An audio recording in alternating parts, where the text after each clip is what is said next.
आज जो मूवी हम डिस्कस करने वाले हैं 2025 की Tamil language crime thriller movie है। इसका नाम है सीसॉ। ये कहानी की शुरुआत होती है एंजल फ्यूनरल एमिंग सेंटर से, जहाँ पर एक बॉडी को लाया जाता है और रिसेप्शनिस्ट सेल्वा के नाम के एक आदमी को बुलाकर लाता है और बॉडी को प्रिजर्व करने की तैयारी करो बोलता है। जिसके बाद सेल्वा बॉडी को एक रूम में लेके जाता है और वहाँ पर डॉक्टर की निगरानी में बॉडी को अच्छे से पहले क्लीन करता है।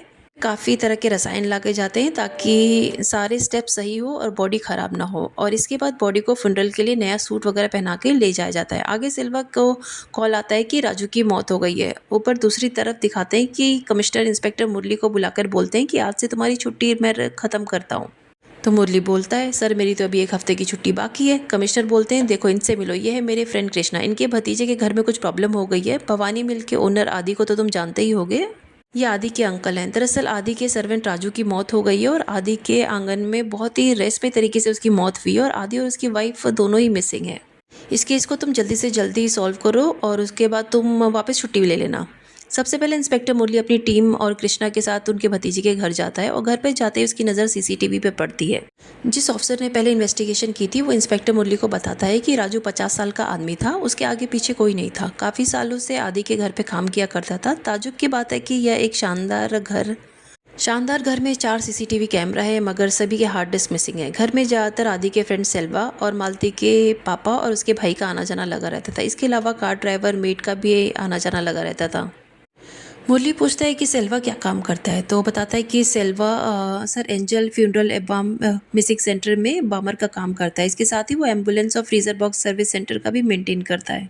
मुरली को ये जानकर बड़ी हैरानी होती है। एक मामूली से बामर और एम्बुलेंस ड्राइवर की गहरी दोस्ती एक बिजनेसमैन से कैसे हो सकती है। तब अफसर बताते हैं कि ऐसा कहा जाता है कि वो दोनों बचपन के फ्रेंड्स हैं। और इसके बाद मुरली के घर के अंदर जाते हैं और मुरली घर के अंदर जाता है तो वो देखता है कि वहाँ पे आदि और मालती की फ़ोटोज़ है। कृष्णा बताना शुरू करते हैं कि मेरा भतीजा जब 7 साल का था तब उसकी माँ की मौत हो गई थी एक बीमारी की वजह से। तब आदि के डैड और राजू ने ही मिलकर आदि को पाला। पिछले कुछ साल से आदि के पहले ही आदि के डैड की डेथ हो गई है। वो दूसरे शहर में अपनी फैमिली के साथ मैं रहता हूँ और कभी कभी यहाँ पे मेरा आना होता है। लेकिन जब मुझे इस हादसे के बारे में पता चला तो मैं दौड़ा दौड़ा यहाँ चला आया और सीधे अपने फ्रेंड कमिश्नर से हेल्प मांगने गया। मुरली अपने जूनियर से पूछता है कि मालती और राजू के फ़ोन डिटेल्स निकालने को कहता है। इसके बाद वो मालती के घर वालों से मिलने के लिए पुलिस स्टेशन भी बुलाता है, जहाँ पे पूछताछ स्टार्ट हो जाती है।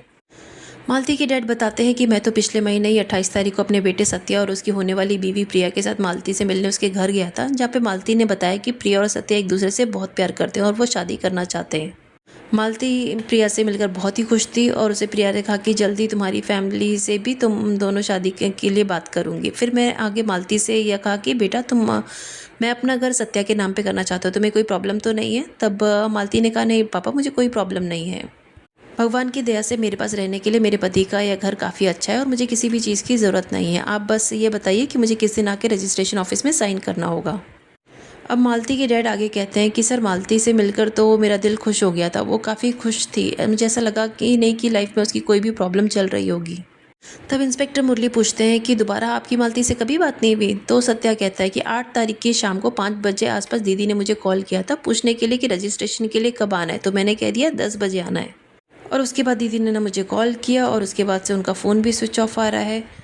मालती के डैड से फिर पूछा जाता है कि ये लेडी कौन बैठी है जो आपके साथ आई है, तो बताते हैं ये मेरे बड़े भाई की बेटी मीना है। अब मुरली मीना से पूछते हैं आपकी मालती से बातचीत हुई थी। तब मीना कहती है हाँ हुई थी ना, मगर शादी के बाद से ही मालती ने मेरे घर आना बंद कर दिया था। मैंने कॉल भी किया उसका हालचाल पूछने के लिए, तो मुझे वो ऐसा नहीं लगा कि वो कोई परेशान है, तो मैंने भी ज़्यादा कुछ ध्यान नहीं दिया।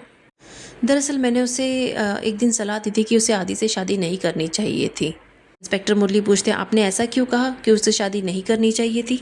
तब मीना बताती है कि एक दिन मालती मेरे घर आई और इस तरह से हुआ कि मालती बताने लगी कि दीदी मुझे प्यार हो गया है। तो अब मीना ने पूछा वो कौन है वो खुशनसीब, तो वो बोली वो आदि है जिससे मैं कॉलेज में मिली और वो वहाँ का सबसे पॉपुलर लड़का है। बट जिस दिन मैं कॉलेज के पोंगल फेस्टिवल सेलिब्रेट किया जा रहा था उस दिन वो अपने दोस्तों के साथ वहाँ आया था और उसी दिन हम दोनों में थोड़ा बहुत प्यार हो गया और हम दोनों पक्के दोस्त भी बन गए और समय के साथ फिर हमारा दोस्ती प्यार में भी बदल गया।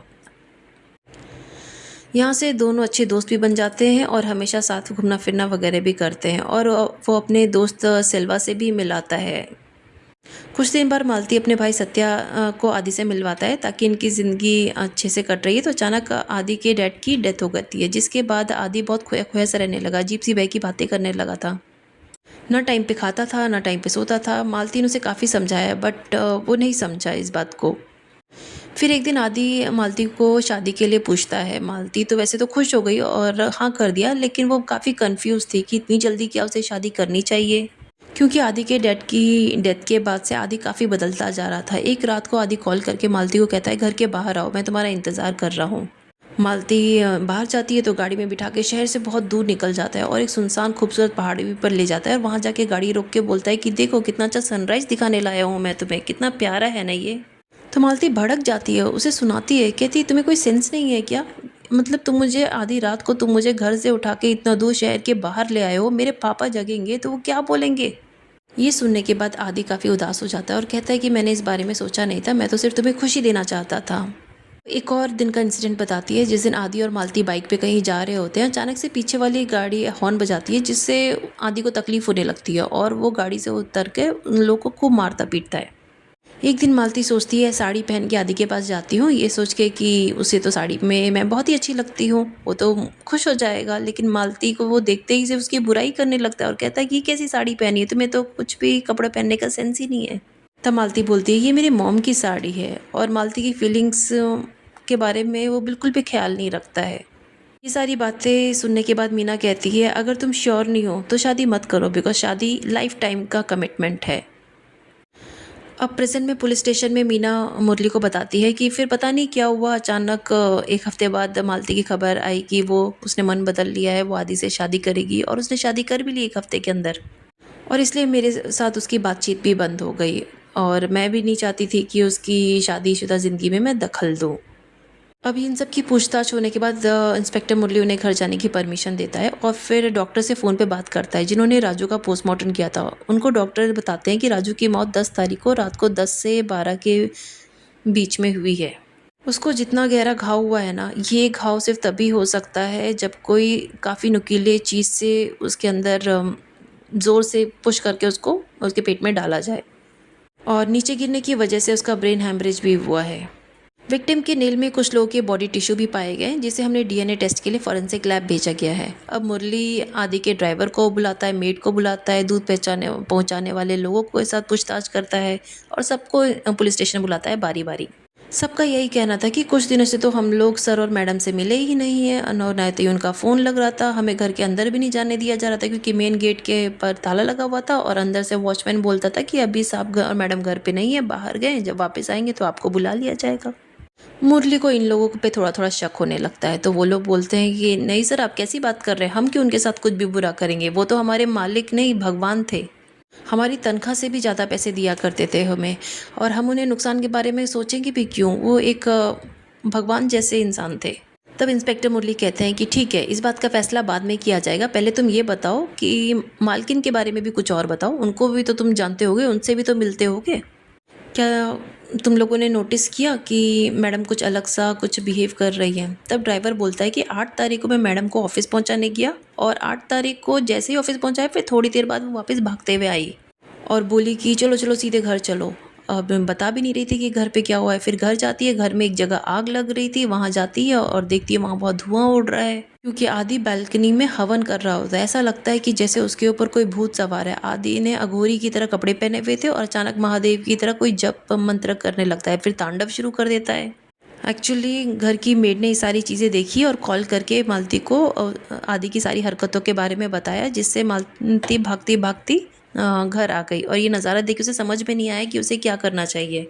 वह आदि को शांत होने के लिए कहती है, लेकिन आदि तो कुछ सुन ही नहीं रहा होता है। जब भी वो तांडव करते करते जब वो थक जाता है और बेहोश हो जाता है, तब जाके वो शांत होता है, जिसके बाद मालती बहुत ही परेशान हो जाती है।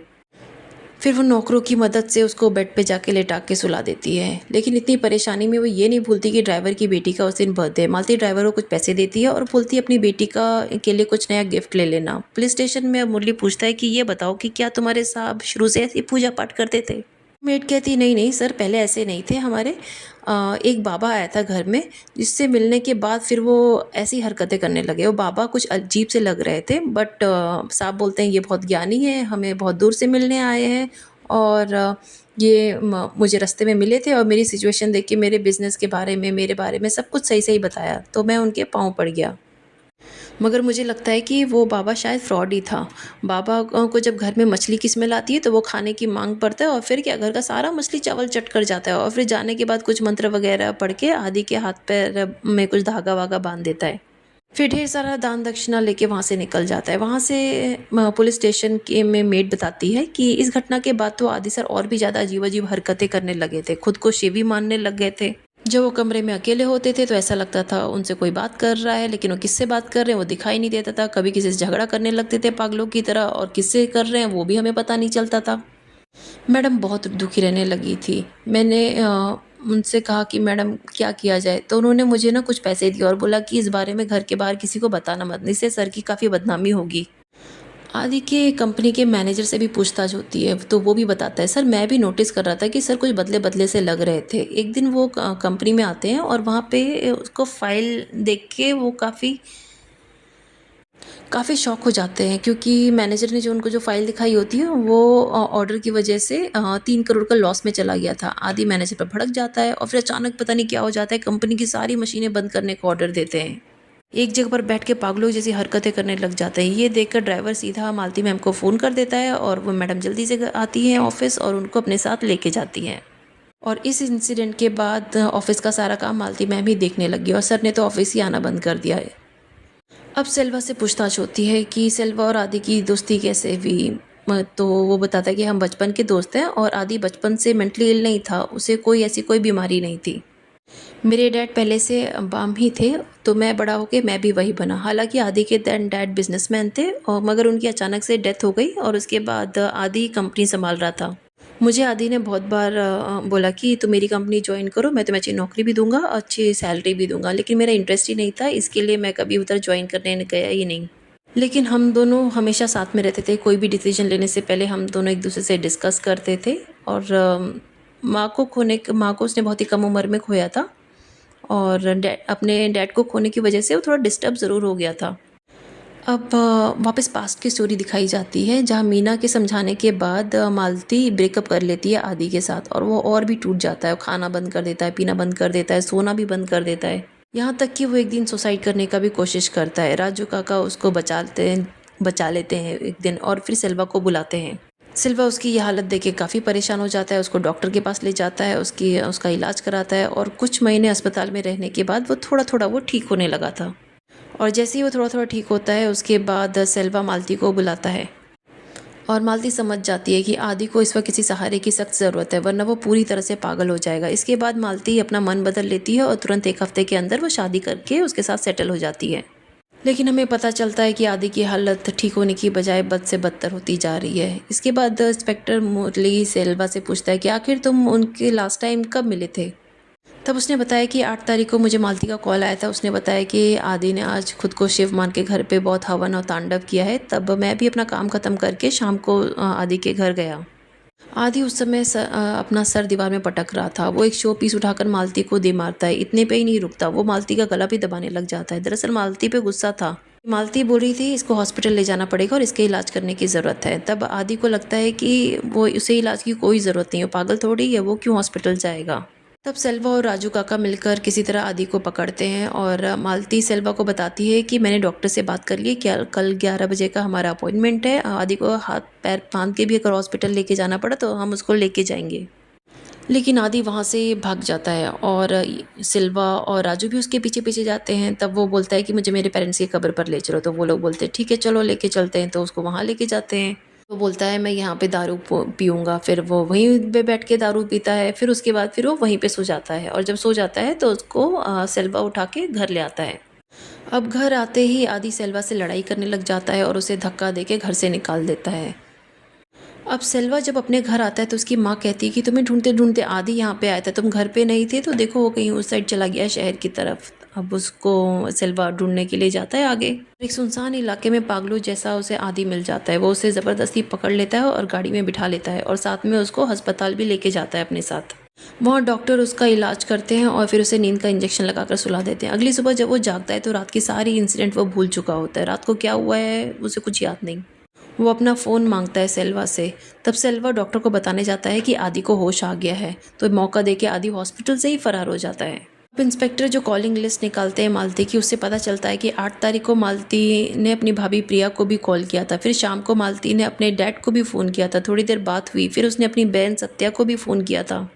इसके बाद मालती ने कॉल करके सेल्वा को अपने घर पे बुलाया था और फिर आधी रात के बाद ही मालती का फ़ोन स्विच ऑफ आ रहा था। वहीं आदि कई दिनों से फ़ोन यूज़ ही नहीं कर रहा था, मगर उसका फ़ोन भी आधी रात के बाद से ही स्विच ऑफ है। अब मालती के डैड से वापस से पूछताछ होती है। उनसे पूछा जाता है कि 8 तारीख को तो मालती ने आपको कॉल किया था, फिर आपने झूठ क्यों बोला? अभी उससे सवाल जवाब पूछ ही रहे थे कि तभी कांस्टेबल का फ़ोन आता है इंस्पेक्टर को, और वो बताते हैं कि आदि अपने घर पहुंच गया है सेल्वा के साथ और घर के अंदर घुसने की कोशिश कर रहा है। इंस्पेक्टर मुरली भी उसके घर की तरफ निकल जाते हैं। अब दोनों को उठा के पुलिस स्टेशन में बुलाया जाता है। अब यहाँ पे आदि पहले तो रौब जमाता है, बाद में थोड़ी देर बाद रोने लग जाता है, फिर एक साइड कोने में बैठ के गिड़गिड़ाने लग जाता है। अब दोनों को हवालात में बंद कर दिया जाता है और आदि के डॉक्टर से भी बातचीत स्टार्ट होती है। तब आदि का डॉक्टर बताता है कि इसको बाइपोलर डिसऑर्डर नाम की मेंटल इलनेस है। इस बीमारी में पेशेंट के अंदर पेशेंस गायब हो जाता है। वो एक्सट्रीम इमोशंस में ही बात करता है। एक समय में वो कुछ और होता है, दूसरे समय में वो कुछ और बन जाता है। अब मुरली कमिश्नर को सारी बातें बताता है और उनसे परमिशन लेकर आदि को हॉस्पिटलाइज कर देता है। साथ में सेल्वा को खूब टॉर्चर करके उससे पूछता है कि बताओ क्या कहानी है, बताओ तुमने ऐसा क्या छुपा के रखा है, क्या तुम्हारा मालती के साथ अफेयर चल रहा था जो राजू ने पकड़ लिया तो तुमने राजू को मार दिया, क्योंकि आदि का तो दिमाग वैसे ही थोड़ा कम था। तो वो बोलता है मालती मेरी बहन जैसी थी और उसकी मौत के बाद उसके चरित्र पे ऐसे कोई भी इल्ज़ाम मत लगाइए। और सिल्वा को सारी सच्चाई बताता है कि 8 तारीख की रात को जब आदि ने मुझे धक्के देके घर से निकाल दिया था ना, तो मैं परेशान होकर मैं दारू पीने चला गया था। मगर 1 घंटे के बाद राजू काका ने मुझे फ़ोन किया तो मैं वापस घर आया, तो फिर वहाँ पे क्या देखता हूँ कि मालती बेड पे मरी हुई है और कोने में उसका दोस्त रो रहा है। तो राजू काका बताते हैं कि सेल्वा तुम्हारे जाने के बाद आदि सर बेडरूम में चले गए थे और मुझे लगा दोनों सो गए होंगे, लेकिन कुछ देर बाद मुझे उनके रोने की आवाज़ें आई तो मैं अंदर आया तो मैंने देखा मैडम तो मरी हुई हैं और सर तो रोए ही जा रहे हैं। अब आदि बोलता है कि मैंने मालती को गलती से मार दिया है, मुझे जिंदा रहने का हक नहीं है, और चाकू से अपना गला काटने की कोशिश करता है। तब सेल्वा और राजू काका उसको ज़बरदस्ती पकड़ के उसको संभालते हैं और उसके हाथ से कांच छीन लेते हैं। अब आदि रोते हुए बोलता है कि सिल्वा तुम्हें मेरी मदद करनी पड़ेगी, मेरे लिए मालती की बॉडी का बॉम्बिंग करना होगा ताकि मैं इसको रानी की तरह अपने साथ रख सकूँ। शादी करके मैंने सोचा था इसको बहुत खुश से रखूँगा, लेकिन मैंने ही इसको मर्डर कर दिया। अगर मालती को मर्डर की अगर बात हमने अगर पुलिस को बताई तो पुलिस वाले लाश ले जाएंगे और मुझे और मालती को अलग कर देंगे। अब मैं उसके साथ बिल्कुल अलग नहीं रहना चाहता हूँ। अगर मुझे उसकी लाश से भी अलग किया गया तो मैं खुद की जान दे दूँगा। तब मालती की बॉडी को प्रिजर्व करने के लिए सेल्वा उसी रात अपने सेंटर जाता है और एम्बुलेंस में बॉम्बिंग की सारी चीज़ें वगैरह लेके आता है। फिर मालती की बॉडी को ममिंग करता है और राजू काका को कहता है कि दूसरे रूम का भी एसी यहाँ पे लगा दीजिए ताकि बॉडी ख़राब ना हो जल्दी। इसके बाद सेल्वा ऑफिसर मुरली को बताता है कि इसके बाद मैं चला गया और शराब पीने और 1-2 दिन लगातार शराब के नशे में सोता ही रहा। वहीं राजू काका ने अंदर से गेट लॉक कर दिया। अगले दिन से किसी को भी घर में घुसने नहीं दिया। फिर 11 तारीख की बात है, ड्राइवर ने मुझे कॉल किया और बताया कि सेल्वा सर और मैडम तो लौटे नहीं हैं, लेकिन मैंने दरवाजे के आर पार देखा तो वहाँ आंगन में मुझे राजू की डेड बॉडी दिखाई दे रही है। एक्चुअली जो मेन गेट होता है ना वो थोड़ा जालीदार होता है, तो वहाँ से बाहर का इंसान अंदर के थोड़ा बहुत देख सकता है। और जब मैं वहाँ पे गया तब तक ऑलरेडी वहाँ पे पुलिस पहुँच चुकी थी और वहाँ जाके मैं शॉक हो गया कि वहाँ पे सिर्फ राजू की बॉडी है, वहाँ तो आदि की और मालती की बॉडी है ही नहीं। मुझे लगता है आदि उसकी बॉडी लेकर कहीं फ़रार हो गया है। तब इंस्पेक्टर मुरली पूछता है कि मालती की बॉडी कहाँ है, और सिल्वा रोते रोते बताता है कि सर मुझे नहीं पता, क्योंकि मेरे जाने के बाद वहाँ पे सिर्फ आदि और राजू काका ही थे, उनको ही पता होगा, क्योंकि अब मैं तो वहाँ से चला गया था और आदि अपनी सारी बातें भूल चुका है पुरानी और राजू काका की मौत हो चुकी है। तब आदि के डॉक्टर से बात होती है, उससे पूछा जाता है कि आदि की मेमोरी कब तक वापस आएगी। वहाँ डॉक्टर कहते हैं कुछ भूला नहीं जा सकता, ये केस तभी सॉल्व होगा जब वो थोड़ी बहुत उसकी याददाश्त आएगी। अब राजू काका को भी मार दिया गया है, हम किसके ऊपर डिपेंड करें, और हमें ये भी नहीं पता कि सेल्वा सच बोल रहा है या झूठ बोल रहा है। तब इंस्पेक्टर को याद आता है कि राजू के नेल्स में किसी बॉडी के टिश्यू मिले थे। अब उसे शक होता है सेल्वा पर भी, तो वो सेल्वा की बॉडी का टिश्यूज़ भेज देता है डीएनए टेस्ट के लिए। अगले दिन फॉरेंसिक डॉक्टर बताते हैं कि नहीं, ये मैच नहीं कर रहा है। अब इंस्पेक्टर सोच में पड़ जाता है कि अब ये मर्डर किसने किया है। तो फिर वो सोचते हैं कि प्रिया अभी तक बच गई है, अभी तक हमने प्रिया से पूछताछ नहीं की, तब वो प्रिया को बुलाते हैं अपने पास। और उसे पूछते हैं 8 तारीख को मालती को कॉल क्यों था किया था उसने। तो प्रिया घबराते हुए बोलती है दरअसल मैं सत्या के साथ शादी नहीं करना चाहती थी, यही बताने के लिए मैंने कॉल किया था मुरली को। तो मुरली पूछता है कि तुम शादी से क्यों पीछे हट रही थी, तुम तो उससे प्यार करती थी ना। फिर प्रिया एक चौंकाने वाली बात बताती कि कुछ दिनों से सत्या का बिहेवियर काफ़ी बदल रहा था। वो बहुत सारे लोगों से पैसे उधार ले रहा था और पैसे वसूलने के लिए लोग उसे धमकी भी देने लगे थे। उसने एक दिन मेरे से मेरी गोल्ड चेन भी ले ली और इसी तरह काफ़ी दिन तक चलता रहा। फिर एक दिन प्रिया ने सत्या को पूछा कि तुम इतने पैसों का करते क्या हो। तो वो बताता है कि वो बेटिंग ऐप में बेट लगाता है और उसी गेम को खेल के वो करोड़पति बनने का प्लान बना रहा है। तब जाके प्रिया को रियलाइज़ होता है कि ये तो जुआरी बन चुका है और उसकी इन हरकतों से तंग आके वो उसकी बहन को फ़ोन करती है और उसको बताती है कि तुम्हारा भाई ये सब कर रहा है, मैं अब शादी नहीं करना चाहती उसके साथ। इसके बाद जब सत्या उसको फ़ोन करता है और पैसे के लिए, तो वो उसको बताती है कि मैंने तुम्हारी बहन को सब कुछ बता दिया है और वो तुम्हारे डैड से बात कर लेगी, अब तुम मुझसे अब कोई रिश्ता मत रखना। अब मुरली जाता है सत्या के घर पे, वहाँ उसको और उसके डैड से बातचीत करने के लिए। लेकिन सत्या की बातें ना थोड़ी सी गड़बड़ लग रही होती है, तो वो उसको साथ में ना पुलिस स्टेशन लेके आने लगते हैं। लेकिन तभी रास्ते में से सत्या भाग जाता है और उसके एक दोस्त के साथ बाइक में भाग जाता है। बट वहाँ भी इंस्पेक्टर पकड़ लेते हैं उसको। तो उसका दोस्त तो पकड़ा जाता है, लेकिन वो बाइक से उतर के दूर भाग जाता है। उसके दोस्त की अच्छी खातिरदारी होती है पुलिस स्टेशन में, तो वो एक्सेप्ट कर लेता है कि हाँ, ये सब चीज़ें हम लोगों ने की और हम ही लोग इन्वॉल्व है यहाँ पे सब चीज़ों के लिए। एक दिन हमने देखा कि सत्या बहुत सारी नई-नई चीज़ें खरीद रहा है, तो हमने उसे पूछा तो उसने बताया कि बेटिंग ऐप से मैं बहुत सारे पैसे कमा रहा हूँ। तो हमें भी उसने वो ऐप बता दिया और हम लोग पैसा लगाने लगे और साथ में पैसा कमाने भी लगे। कुछ समय तक तो हमने अच्छा पैसा कमाया, लेकिन उसके बाद हम ऐप से जो पैसा हमने कमाया था उससे और जो चीज़ें खरीदी थी, हमें वो भी बेचना पड़ा क्योंकि हमें इतना लॉस होने लगा था। जब हमें लोगों ने पैसे देना बंद कर दिया, तब हम सत्या की दीदी के पास गए कि बिज़नेस के लिए हमें पैसे चाहिए, तो उससे भी हमने बहुत सारे पैसे लिए और वो पैसे भी डुबा दिए। इधर पुलिस स्टेशन में ये सब स्टोरी चल रही होती है, उधर सत्या भागकर एक सुनसान सी जगह पर एक अंडर कंस्ट्रक्शन बिल्डिंग की छत पे जाता है। वहाँ अपने डैड के लिए एक वीडियो रिकॉर्ड करता है और वो बताता है कि मुझे धीरे-धीरे बेटिंग ऐप की लत लग गई थी। मैंने दीदी से लाखों रुपए उधार लिए थे और अपनी गर्लफ्रेंड की चेन को भी मैंने इस गेम के नशे में सब उड़ा दिया। इसी वजह से प्रिया ने कॉल करके दीदी को सारी बातें बता दी, जिससे दीदी को बहुत ही गुस्सा आया और उसने मुझे कॉल करके कहा, वो आपको ये सब बातें बता देगी और आपको मना भी करेगी कि आप घर भी उसके नाम पे ना करें। तो मैंने सोचा कि अगर दीदी अगर आपसे बात कर लेगी तो बहुत ही बुरा हो जाएगा, क्योंकि मैंने सोचा था कि जब आप घर मेरे नाम पे कर देंगे तो मैं ये घर बेच के भी वो पैसों से बेटिंग ऐप पे लगाऊंगा। मुझे उम्मीद थी कि इस गेम से मैं करोड़पति बन जाऊंगा, बाद में सारी चीज़ें फिर से खरीद लूँगा। लेकिन जब दीदी ने आपको 8 तारीख को फ़ोन किया पापा, तो आपका फ़ोन मेरे पास ही था और मैंने उनको बोला पापा अभी बिज़ी हैं, वो बात नहीं कर सकते, तो दीदी ने फ़ोन कट कर दिया। जब दीदी ने वापस से आपको कॉल ट्राई किया तो मैंने आपका फ़ोन स्विच ऑफ कर लिया। इसके बाद दीदी ने मुझे फ़ोन किया कि वो खुद घर पे आके पापा को सारी बातें बता देंगी और घर जो है उसका रजिस्ट्रेशन भी नहीं होने देंगी। फिर सत्या सोचता है कि मुझे दीदी के पास खुद जाके बात करना चाहिए, तो वो जिस दिन घर आता है बात करने के लिए, तभी वो देखता है कि वहाँ पे आदि बाहर भाग रहा है और घर में कोई भी नहीं है। तब सत्या घर के अंदर आता है, अपनी दीदी से बात करता है और बात बहस में बढ़ जाती है। मालती उसे बात करने के लिए तैयार नहीं होती है। तब मालती देखती है कि सत्या ने तो बहुत शराब पी रखी है, तो उसे घर से निकाल देती है। सत्या को तो पैसे की ज़रूरत थी, तो वो क्या करता है, वो आदि के कमरे में जाता है और वहाँ से पैसे चुराने लग जाता है। लेकिन सत्या को मालती पकड़ लेती है और उसे खींच के 2 थप्पड़ भी लगाती है, जिससे सत्या को बहुत गुस्सा आ जाता है और वो अपनी दीदी को धक्का दे देता है और उससे मारपीट भी करता है और एक फ्लावर पॉट से इतनी ज़ोर से मार देता है कि वो बेड पे गिर जाती है और ब्लड लॉस हो जाने की वजह से उसकी मौत हो जाती है।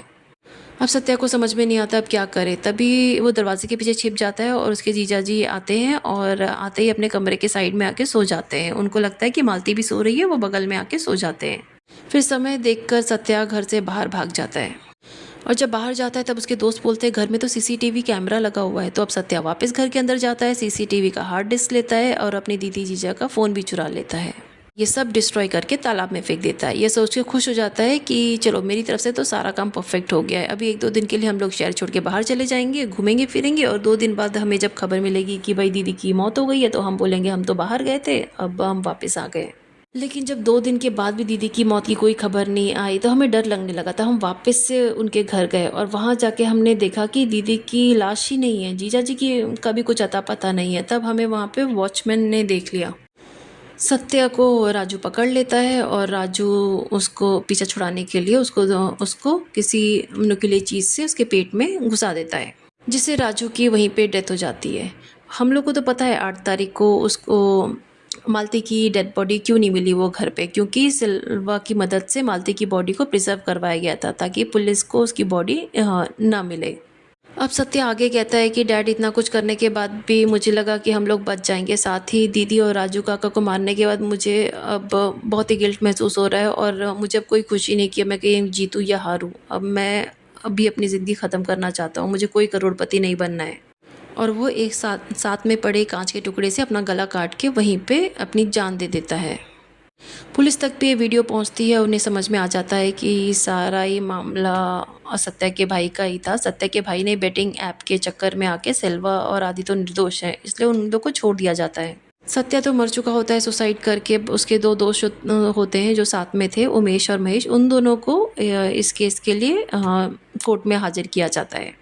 अब आदि की थोड़ी बहुत तबीयत ठीक होने लगती है, तब सिल्वा जाके आदि के पास मिलने जाता है और उसे पूछता है कि तुमने मालती की बॉडी के साथ क्या किया है, कहाँ रखा है। तो आदि को तो कुछ याद ही नहीं कि उसने बॉडी कहाँ रखा है।